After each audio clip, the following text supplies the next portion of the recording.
Hello, everyone. Today we are here with Peggy WhispersInChaos. Hello. Is there anything you would like to say before we get started? I'd like to thank you for doing this with me and taking the time to do this interview. And very much my pleasure. Okay, you are a ASMR artist, so we have a bunch of questions for you. Oh, I'm ready. Okay. How did you come up with your channel name? Okay. Before actually turning my YouTube account into a channel and thinking what would be a good name, I wanted it to be something that represents something literal about me. My environment is very loud and quite hectic and literally chaotic. So whenever I recorded to start the channel with the first video, I realized that finding even 10 minutes of time to record was like imagining myself in the middle of a tornado trying to whisper. So this is how it happened. It's quite literal, actually. How did your persona come to be?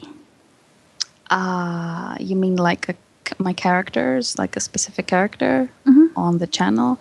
I mostly have two basic characters that I use rarely for role plays. The most known one is my mermaid character, and that actually came to be from a book about mermaids that I had. I thought at first it would be a good idea to make a page flipping video about it, and then I thought, why not make a character out of it?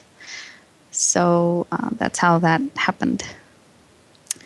My other character is a vampire one, and I was actually inspired to make that character from my dear friend Indigo Stars, who is very famous for her vampire characters. So, yeah, those are the two personas that I have.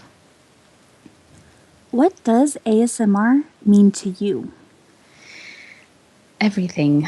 I've been experiencing ASMR ever since I was a little child. And when I actually discovered the community, not necessarily when I entered it, when I discovered it, it was around 3 years ago, or maybe 4, and no, 3 years ago. And it really changed my life because of all the relaxation and peace I could find into it. Apart from the sensation itself, I literally have less trouble dealing with stress and insomnia. Yes. And the community, actually, we'll get to that. We'll get to that, though. This is enough for this one. I talked too much on this. It's all good. How has ASMR changed you and your life? Oh, yeah. Here I can talk about the rest. Okay. How has ASMR changed my life? Well, as I said, experiencing ASMR has done a lot of good for even my health, not just my emotional health, but for my physical health. Because when you're feeling happy and calm, it does really affect your body as well.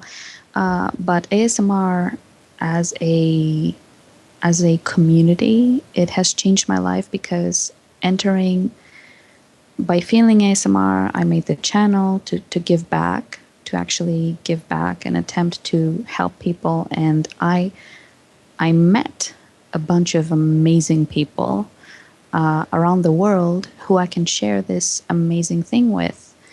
And I feel blessed for it. I found friends, and friends to me are family, so that has had a huge impact on my life through ASMR. How does ASMR affect you personally? It calms me down. It helps me sleep, well, naturally. It's much like many people say many people talk about meditation.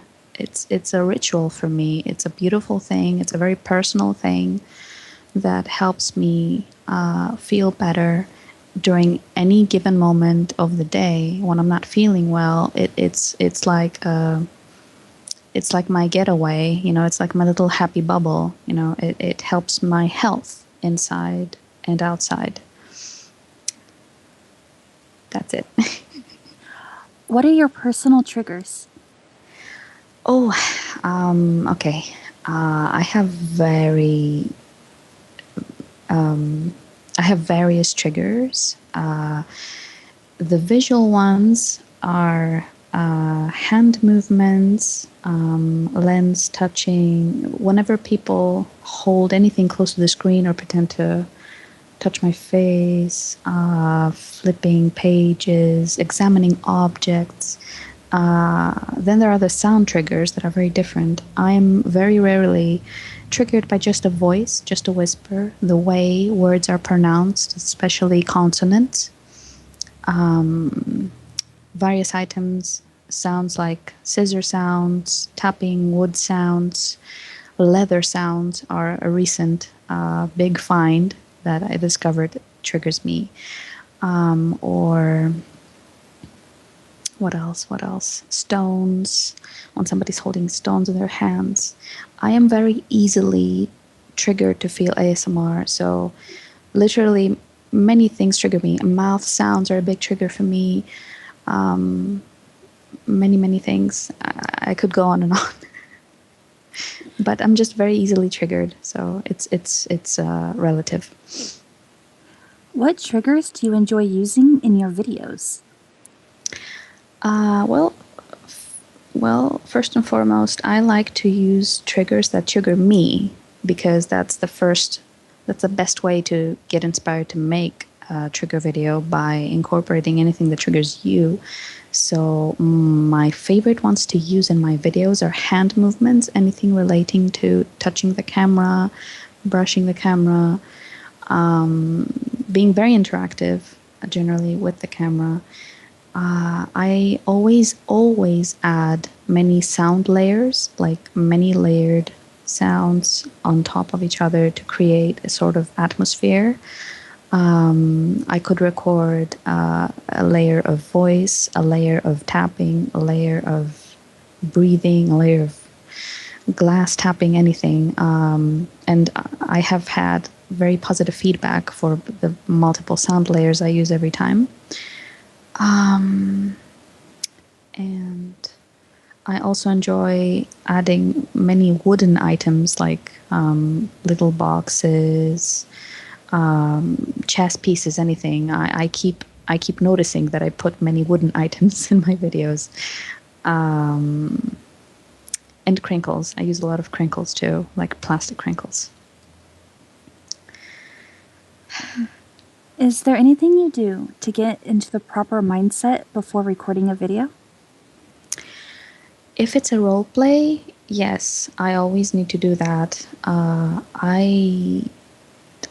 Role plays for me are two categories. They are the categories where the word role play is kind of misused, because, for example, when you have a role play when I'm portraying a character, that is a legit role play from one of my storylines, which I have scripted.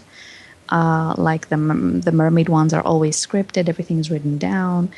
Then yes, I have to put myself in the mindset, have a specific facial expression, the things I'm going to say, how I'm going to look. Every detail has to be not me.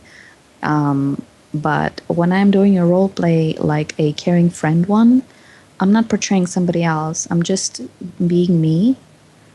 And the mindset that I put myself into in those is that I keep specific, well, maybe not specific every time, specific, friends in my head, because I can't look at the camera and pretend it's my buddy. I have my friends, my own friends, either from my everyday life or my ASMR friends from the community. I pretend I'm talking to them in order for me to be natural and make it personal and real, because it's not really a role play. It's me actually wanting to interact with real people, some of which I know. So yes, those are the two divisions of mindset I get into for that. Why did you start recording ASMR videos? It was a big emotional leap to do that. I was watching ASMR videos for a couple of years before deciding to make some myself. I started following some of my favorite ASMR artists on Facebook and other social media about a year ago. It was, I think, January. And I sort of contacted some of them, not to not to tell them, hey, I want to make a channel. That was not even in my plans. I was just giving them some feedback that this video of yours helped me. This video of yours was amazing. But in a very fan sort of way, not in an aspiring artist, quote artist. But I actually became friends with a specific ASM artist that I followed, Tirar Adejuelo. He's going to be mad at me for giving him credit for this. But he was the first person to actually tell me, you know what? Since you like ASMR, I think that you should give it a try and make a video. He had no idea if my voice was proper for it or if I was actually, going to produce something that is tingly or something. But he just gave me a little nudge. So that nudge was the last thing that I needed to say, yes, I'm not going to keep myself from trying to put myself on YouTube and get over my insecurities, because I wanted to give back. I wanted to help people get the tingles, just like many people have helped me get the tingles, and relax and find some peace. Because I wanted to vent my creativity. I wanted to help others feel peaceful. And while making the videos, I feel peaceful as well. It's a very beautiful thing for me to do. Yes, I think that covers it. What are some future plans for your channel?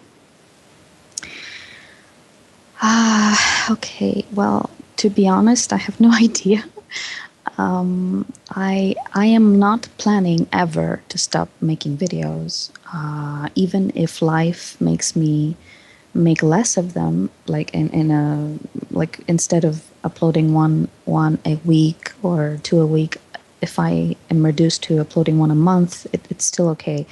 I am definitely planning to just keep doing this. I am not doing this for any other purpose than helping. I don't monetize my videos. I don't take donations. I just want to keep doing this, keep bringing people closer, keep meeting friends, keep making friends in the community through my channel, keep making people tingle, keep putting my ideas into the videos, and hopefully upgrade my equipment, because that's always needed. I need some new microphones, as you probably understand already. But all I want to do is just be able to make better videos, have better quality and even bigger ideas, like bigger series. I just want to keep doing this. It is currently my favorite hobby, and I want to keep doing this forever if I can, if I get a chance. All right. That is it for the ASMR questions. However, you are also a writer, so the next set of questions are to you as a writer. Oh, I have not prepared for this. Okay. How did you come up with your pen name? I'm not even sure. I have one. Okay. Wait, or I didn't hear you right. Your pen name, the name that you use while writing? Oh, I don't have one. Yet. I should come up with one. What story do you wish you had been the one to write? Oh, this is a good question. I would have to go with Alice in Wonderland.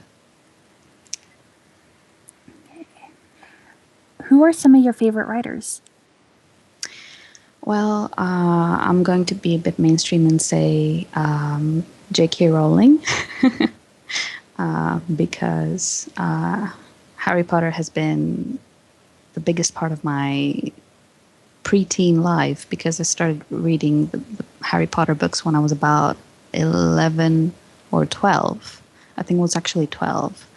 So, yes, I'd have to name her, definitely. Where do you get your inspiration? Mostly, I get my inspiration from music, films, and computer games. I have found myself repeatedly getting very inspired by computer games to write stories. How has writing changed you and your life? Well, writing actually helps me immensely to vent my thoughts. It's much like being able to understand myself and my mood and my situation through writing, because when I'm writing generally and I'm not writing a story, it's kind of like looking into a mirror and writing down things that I'm thinking at the moment. And later on, I look back and I understand what my life was making me feel. Either that is coming out as just writing a story specifically with characters, or just writing abstract things. So it helps me look into myself a little bit. And when it comes to writing stories, it helps me just develop them, because without writing them down, I never get to develop them, and they're just like a patched up puzzle. Yes. Why did you start writing? I enjoy writing. Well, I started writing basically in English. I never enjoyed writing in Greek for some reason. I started writing in English to practice my English, and because it just came out easier for me to express myself in English since I was very young. So that was the first reason that I started. That was the first solid reason. I'm actually like realizing this now that I'm saying it, why I started writing. Yeah, that would be it. That would be the reason. What story are you most proud of writing? Oh, well, okay. I have two stories that are semi finished, but there's a problem. I have not written most of both. They're both still in my head, but parts of both are written down on files. But as far as plot is concerned, I am proud of a story that I have not yet shared with many people. It's going to be actually a series on my channel at some point, and it's a story inspired by a computer game, as I said earlier, which is about a girl who is a telepath, and she meets a doll maker who actually has entrapped human souls in dolls. And the plot is she discovers that he has about 30 people trapped in dolls, and she will attempt to free them because she can hear them because of her ability. And it's going to be a very dark story involving love and hate mostly. It's called The Collector's Doll. And I have been postponing putting this forward for many, many reasons. Like actually writing down some details, but I have written most of it down, and I'm very proud of it. It is inspired by a computer game called, let me remember, Mystery in Joyville. I think that was the first one, which has a very similar plot line. But yes, I'm very proud of that one. When I'm going to be able to share it, I'll be very proud. What is the earliest story you remember writing? Oh, this is difficult. The earliest story that I remember writing. I was probably a teenager when I started making stories. I still do this. I used to buy Barbie dolls or similar dolls to Barbie, and I would create a little character plot for each one.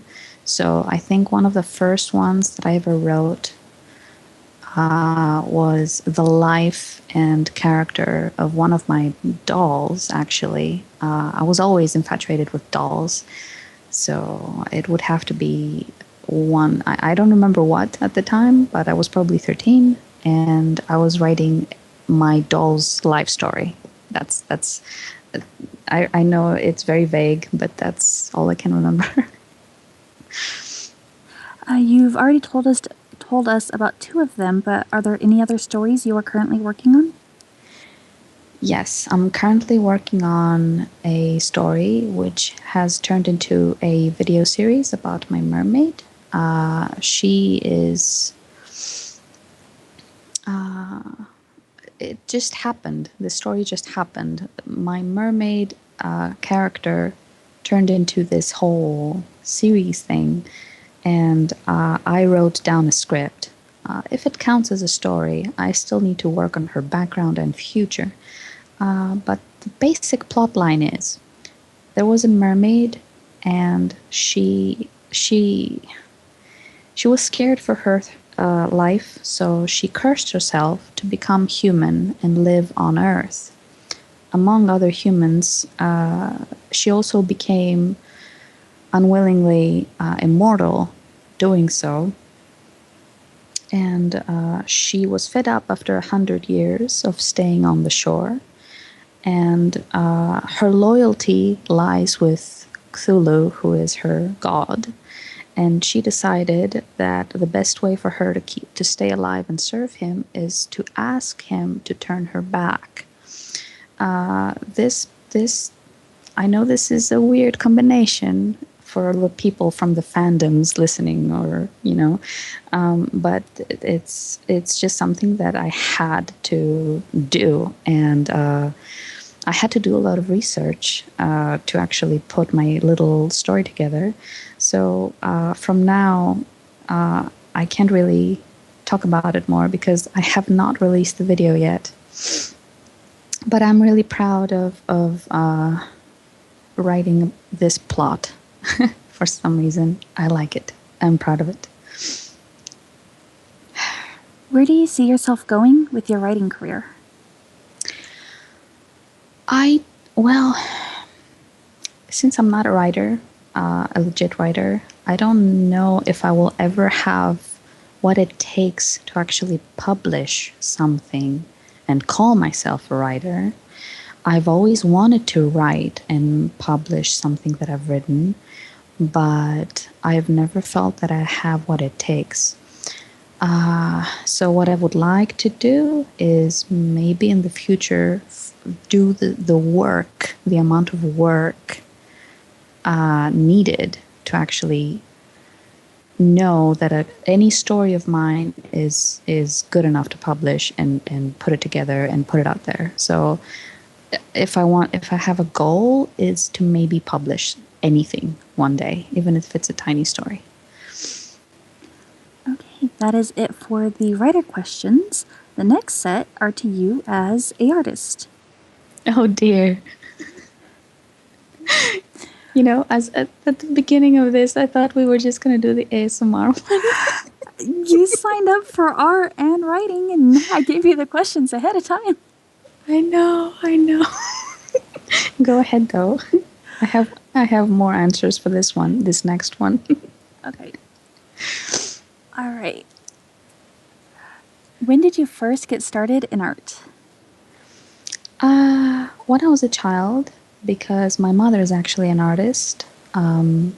She creates sculptures and she paints. So I have been around artsy things since I was a kid. What kind of artwork do you produce? Well, I mostly the main thing that I do is crafts. My main artsy talent is polymer clay creations. I used to be very dedicated to it. I made several miniatures of characters, items, anything you can possibly imagine. Usually it was in jewelry form, but I also did miniatures as decoratives. I also like decorating boxes. I do decoupage. I paint a tiny little bit, but I'm not good at it. I know my limits. And I love photo editing, taking pictures. I don't know if the video making counts as art, but editing video and sound can be tricky.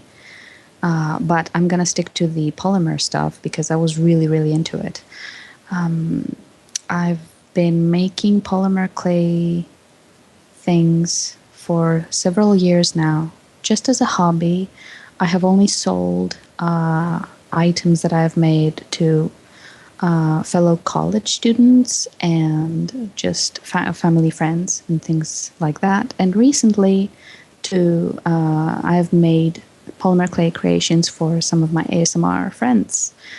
And I still do it as a hobby. So it's a very beautiful craft that I'm quite proud of because I feel I'm kind of good at it. You've already touched on this, but would you like to elaborate on what medium and equipment you use for your artwork? Well, polymer clay is a lot like Play-Doh, just the opposite when it comes to its softness. Play-Doh is very soft, but polymer clay is very, very, very hard and difficult to use. You need to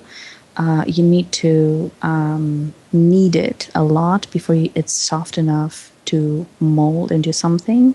I use several different tools to actually give it texture and shape. It's usually in sort of 3D form.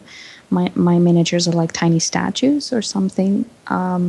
So my tools range from X-Acto knives to toothpicks to needles to anything like that. Anything that I see can be used as texture giving material, I use it. I don't use molds. I find it harder to use molds because it's difficult to handle. The clay is then baked for about an hour, and then it resembles plastic after it's baked. So it's a very awesome material for me. I love working with it. Where do you get your inspiration? Everything. Everything. When it comes to making polymer clay things, though, I usually make things from movies, like characters. Like, for example, I love making Tim Burton characters, like tiny miniatures. Or I get inspired a lot from nature because I love making things such as leaves, wood textures, flowers. Maybe video games sometimes as well. I get inspired from those as well. Yes, those are the basic ones. Are there any artists that influence your work? Oh, I can't say anyone specific when it comes to the things that I make. But no, I can't name anyone, sadly. I wish I could, but my brain is blank. How has art changed you and your life? Well, I'd like to really say I don't consider myself an artist with the full meaning of the word. I know that some of my friends would really disagree with me, but I don't really consider myself like an artist, as someone who sells things or has some sort of, you know, name around making something. But whatever I do that can be considered as art from anybody, I find it to be the best way of venting ideas and creativity and making people smile mostly, because I use whatever I make. I usually make gifts to give to my loved ones. And that is like taking something from out of my mind, putting a lot of love into it, creating an item, a painting, anything, and making people happy with it. So it's like giving a part of me every time, putting a part of me and my ideas into items, and I love that. What art project are you currently working on? Art project. Right now, I'm not working on something when it comes to that category of artistic things. I'm only working on my videos, but I am planning to make a little something out of polymer clay very soon. My friend Lisa, Indigo Stars, she is planning a role play, and I'm going to make her an egg, a dragon egg, made of polymer clay. It could be a craftsy kind of project because it has to be quite big. It would be difficult for me to bake a large enough egg. It would not. So it might take different materials, but that's the closest project using this material that I can think of right now.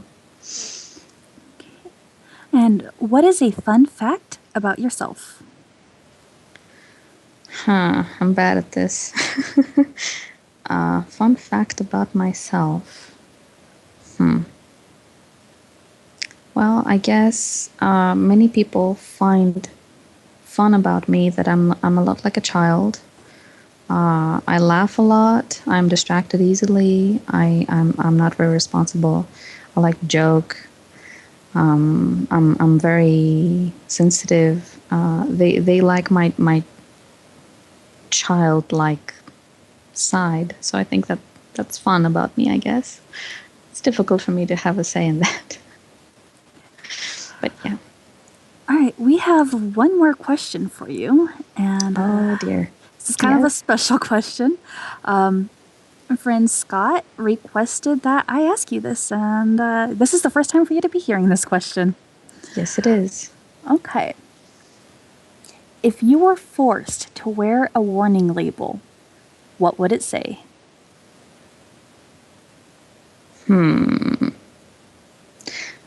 Okay, first I'd like to say amazing question to Scott. I have to think on this for like a few seconds. Okay, it would probably, like, the most literal thing that I could possibly say is caution, breaks easily, wants to be happy. That's what I would say on it. Okay, well, that is it for the questions. Is there anything you'd like to say before we wrap this up? Oh no, I don't. To anyone who hasn't already, check the description down below, and there's a link to her channel. So go subscribe, comment, like, show some love and support. Thank you very much for joining me today. Thank you for having me and for asking these wonderful questions. It's my pleasure. That I hope I am worthy of answering. Very much so. All right, that is it for now. So bye, everyone. Bye bye.